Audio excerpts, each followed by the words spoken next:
ആദ്യ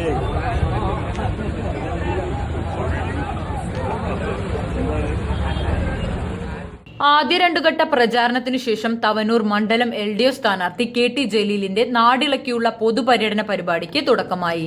തുറന്ന വാഹനത്തിൽ നൂറുകണക്കിന് വാഹനങ്ങളുടെ അകമ്പടിയോടെയാണ് സ്ഥാനാർത്ഥിയെ സ്വീകരണ കേന്ദ്രങ്ങളിലേക്ക് ആനയിച്ചത്. ഓരോ സ്വീകരണ കേന്ദ്രത്തിലും ജലീലിനെ കാണാനും കേൾക്കാനും നിരവധി പേരാണ് എത്തിച്ചേർന്നത്. രാവിലെ 8 മണിക്ക് മാണൂരിൽ നിന്നാണ് പര്യടന പരിപാടി ആരംഭിച്ചത്. CPIM ജില്ലാ കമ്മിറ്റി അംഗം P. ജ്യോതിബാസ് പര്യടന പരിപാടി ഉദ്ഘാടനം ചെയ്തു. CPIM സംസ്ഥാന കമ്മിറ്റി അംഗം VP സാനു, CPIM ജില്ലാ കമ്മിറ്റി അംഗം KN ഉദയൻ തുടങ്ങി LDF നേതാക്കൾ സംബന്ധിച്ചു. ഓരോ സ്വീകരണ കേന്ദ്രത്തിലും സ്ത്രീകളും കുട്ടികളും ഉൾപ്പെടെ നിരവധി പേരാണ് സ്ഥാനാർത്ഥിയെ സ്വീകരിക്കാൻ കാത്തുനിന്നത്. മാണൂർ ജുമാ മസ്ജിദിലായിരുന്നു ജുമാ നമസ്കാരം. മാണൂരിൽ നിന്ന് തുടങ്ങിയ പര്യടന പരിപാടി സ്വീകരണങ്ങൾക്ക് ശേഷം പാലം സെന്ററിൽ സമാപിച്ചു.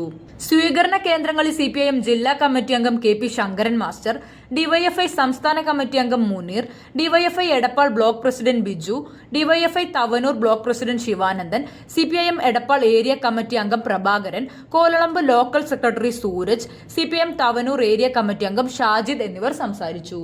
CNTV എടപ്പാൾ.